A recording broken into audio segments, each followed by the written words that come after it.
Welcome to the Knicks Film School Postgame Show presented by Bet US. DJ Zullo here, coming to you moments after, unfortunately, another drubbing at the hands of the Boston Celtics. Opening night, 132 to 109. Final score. Tonight, 131 to 104. And if you didn't think so prior to the game, if you thought the Knicks were in the class of this Boston Celtics team, you look at the standings and they're separated by a game or two. And based on how the Celtics have played over the past month and a half, 2 months, a little stale, although signs that they were coming out of it. You could have argued and made a compelling case that the Knicks were on the same level as this Celtics team, the defending champions. And I think what tonight proved is that the chasm between these two teams right now is a mile long. And there are many reasons for that, and we'll get into a lot of them. There are certainly, micro issues and concerns, valid concerns you can have about coaching decisions, about individual player performances.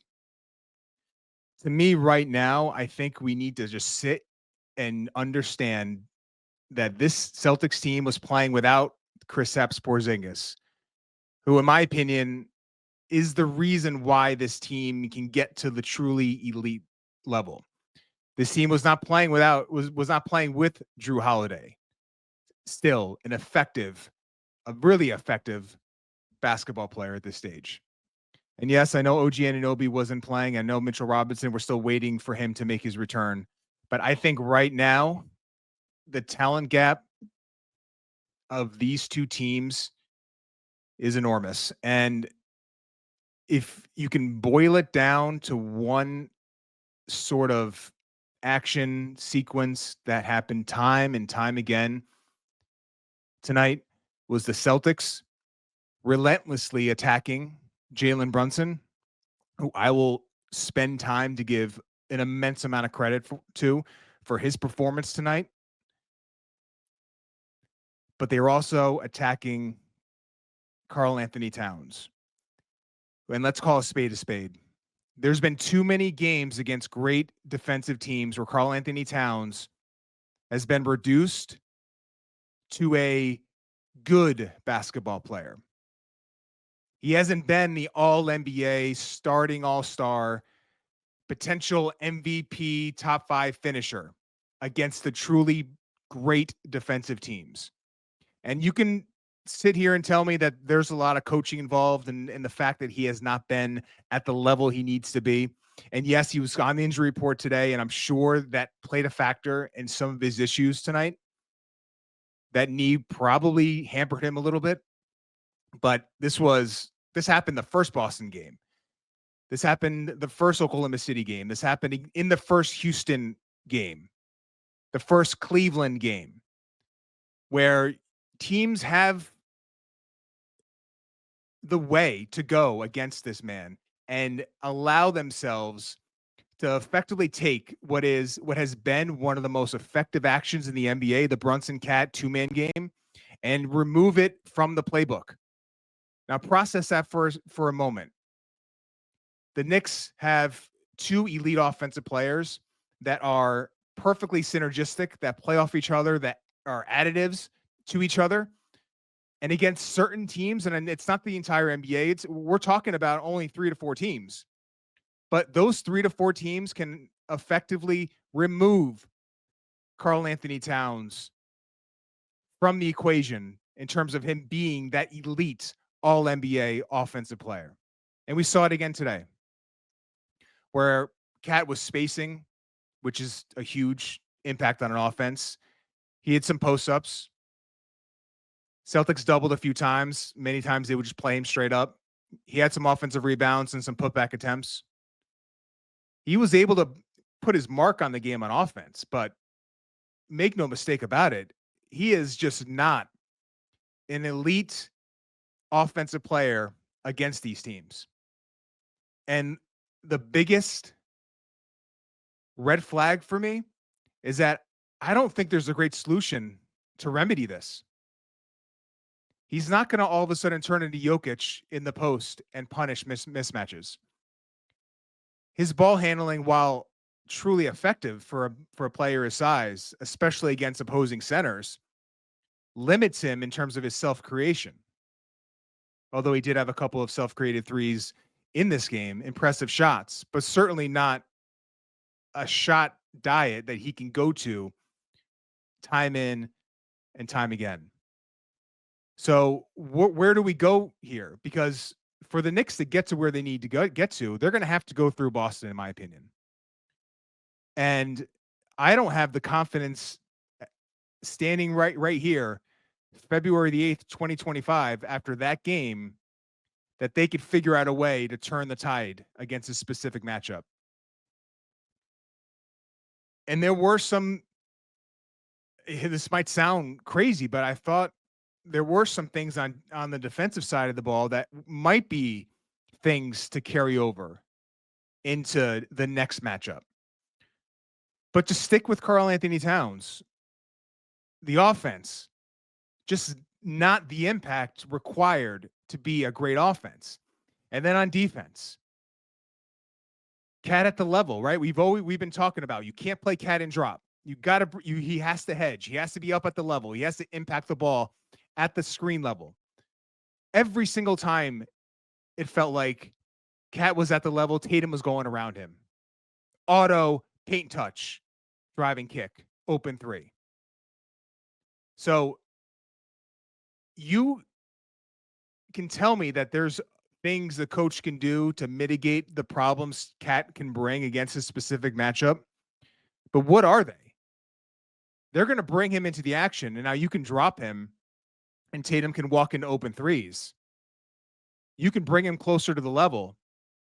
And with those screens being set as far out as they are at 30 feet, Tatum with the runway, Cat in motion in a poor defensive stance, which has been a problem all year. Left to right crossover, and Tatum is in the paint. So where do we go from here if we're trying to get to the NBA Finals? And the likelihood is they're going to have to go through this Boston team, which has, in 2 games, run the Knicks out of the building. And I'm sorry, a lot of that falls on the shoulders of the man you traded Julius Randle and Dante DiVincenzo for. That is going to be making upwards of $60 million in the next couple of seasons. We have to set the expectation that the team requires him to be better.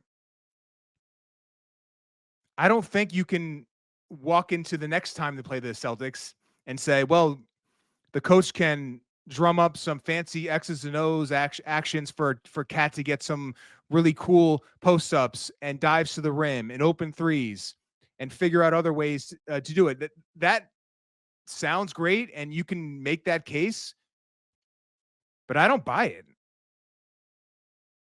Like, if you're going to be guarded by Jason Tatum and some of these other wings that teams have consistently put on him, like, be the 7-footer you are and punish that matchup. And I just have so much skepticism right now that he is capable, skill-wise, physically, mentally, to be able to do that. Because I don't think that's how he's naturally wired. I don't think he's wired to be that type of big. The type of big he is the versatile all-NBA player that he's been. And against 90% of the NBA, that's an unguardable proposition. But it's almost like boggles the mind that there are just some teams that can reduce him in such a drastic, in such a stark manner. And I rattle those teams off. And the Celtics are, from the head coach to the personnel on the court, they are the most terrifying of defenses And yes, the presence of Josh Hart does make that proposition easier. And I have been as big a proponent of Josh Hart in this starting lineup as anyone in the Knicks content creation space. He has had a fantastic year, but has to be, if I'm to be fair, you have to link him with Cat in terms of the struggles Cat has been dealing with. I don't think the answer is to remove Josh Hart from the starting lineup in a general sense. But if you're going to tell me tonight that there's enough evidence to where if your number one priority from this point forward is to make sure you don't go into basketball games allowing teams to, as easily as they are, put their centers on Josh Hart. If you're going to tell me in those matchups, it makes more sense to take Josh Hart out of the starting lineup, I hear that argument and I understand it. And there's a lot of merit to it. Now, there's trade-offs. There's trade-offs to all these things. There are no easy, good solutions to the problems the Knicks have against these teams. Because there is a drastic difference on the defensive end in terms of your backline defense, your rebounding when Josh Hart is not in the game. And the reason why I'm not standing here today saying Josh Hart needs to be removed from the starting lineup against these teams is because I know those trade-offs exist. I'm aware of them, and I am cognizant of the fact that this team might not be able to defend, rebound at the level required if Josh Hart is not playing alongside Karl-Anthony Towns. I think his rebounding, his defense is that critical. But something has to give here. And it's incumbent upon the coaching staff to figure out a way to turn Karl-Anthony Towns into an all-star center against every team in the NBA, not just against the 90% of the NBA. Because the 10% of the NBA are the teams that you're going to have to go through in the playoffs. I think we have that as the biggest takeaway from this matchup. Tatum was amazing. And credit to him. I thought, and we'll transition to a quasi-positive here, because I watched Cleveland play Boston a couple of nights ago. And I was, as a Knicks fan who has seen Jalen Brunson sort of be held back a little bit in terms of guarding on the perimeter against some of these bigger, more elite wings. It was quite a shock to the system to watch Darius Garland be asked to guard Jason Tatum on the perimeter and Kristaps Porzingis in the post time and time again.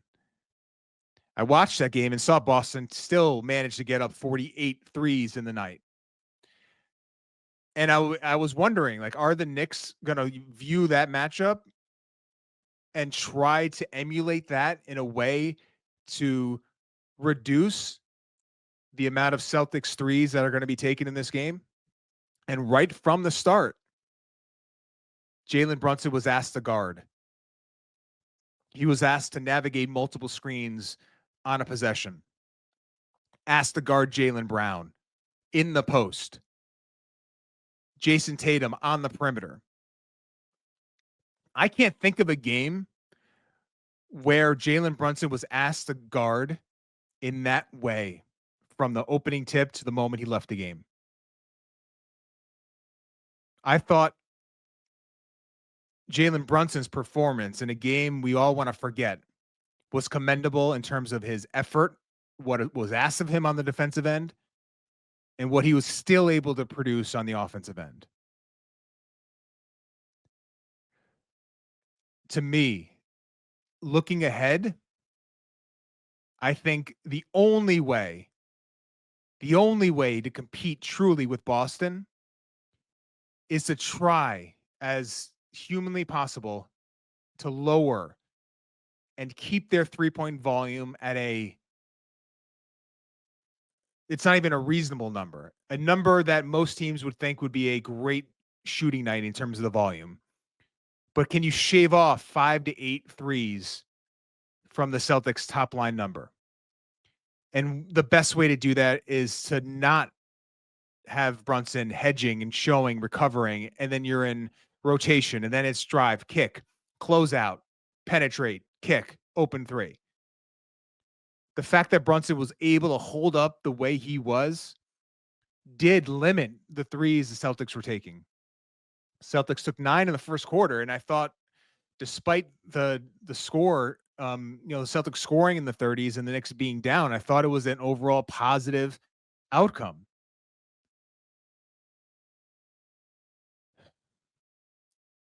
The Knicks are going to have to do this going forward. And it's, as I was watching Brunson in the second half, in the early fourth quarter, just get thrown around, still fighting, still clawing, but just 6'7", 240-pound, physically strong wings pushing him around, centers screening him. I did wonder, like, can you, looking ahead to a playoff series, can you reasonably expect Brunson to do this? And this gets back to the Karl Towns problem, because think about what was expected of Brunson to lead this team, to keep them in the game, doing it in a way that reminded all of us of what the team looked like when Julius Randle went down last year.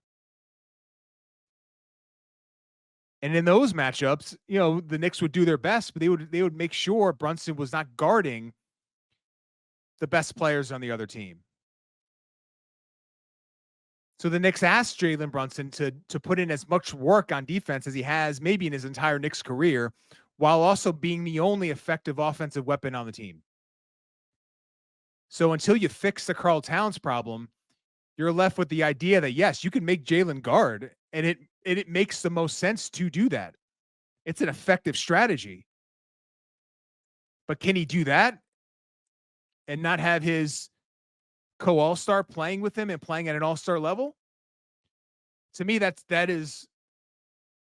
it's one positive, but also represents how important it is for Karl-Anthony Towns to play at a level against these great defensive teams that is commensurate with what he's being paid and what we expect of him. Injury aside, whatever he's dealing with, I understand it may have hobbled him, and to me, he was as bad on the defensive glass as at any point in this season. So I'm going to assume that whatever the injury was to the knee, played a large part in that. But he played in the game, and how many times was Karl-Anthony Towns defending in space, and instead of having his hands ready to contest the shot, they were down at his waist. And by the time the shot was basically released, I always talk about the visual to the basket. Clean visual to the basket. A late shot contest does nothing to an NBA shooter. All that is basically showing that you are giving an effort to contest the shot. But that's a wide open NBA shot, and especially against the shooters the Celtics have. That's an effort thing. That's a technique thing. That's a pride thing. You think about the amount of times the Celtics were able to beat Towns. Drop at the level, hedging. And I just kept thinking, like, there has to be a level of pride here that he's got to tap into. And then there was a play in the second half where the Knicks dropped him back a little bit.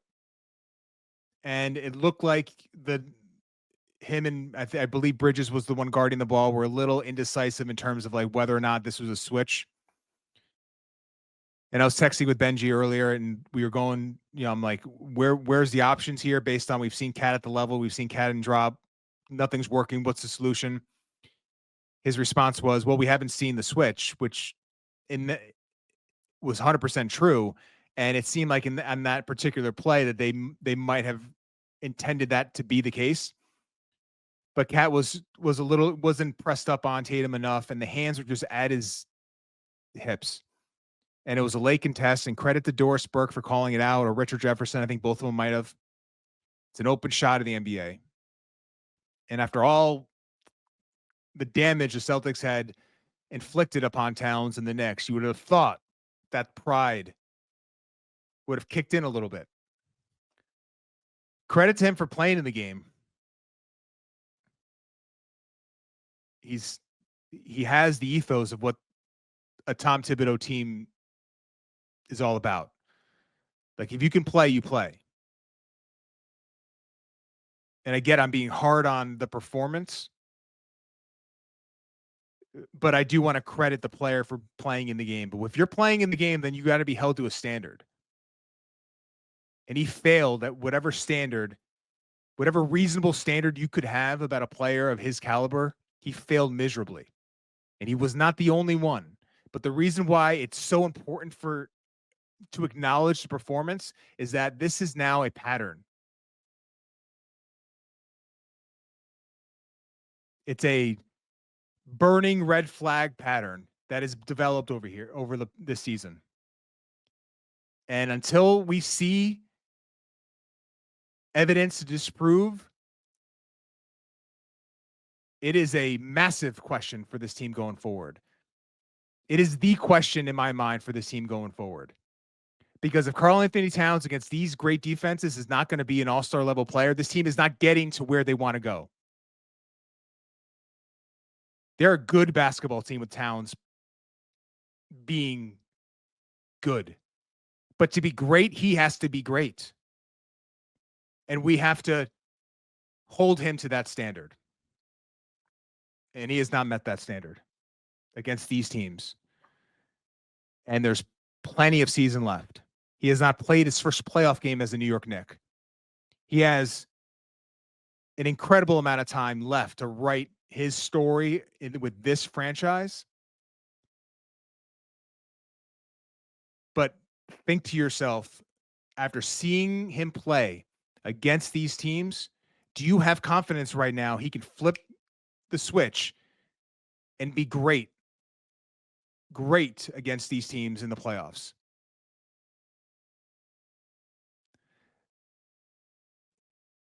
So many things matter, and there's so many things that we will talk about through this night and into tomorrow, 11:25 Eastern time. But there is no more critical issue facing this team right now than Karl-Anthony Towns, and how to figure out a way to help him be great. And the primary weight of that falls on the shoulders of the player. And he's got to live up. He's got to live up to his resume, his contract, and frankly, the players who traded for him.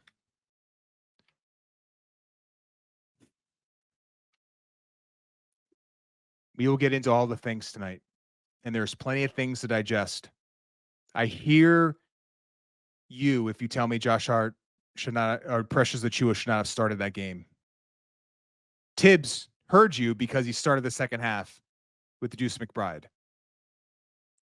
And yes, Tibbs put his team in a hole by playing Precious Achiuwa in the starting lineup.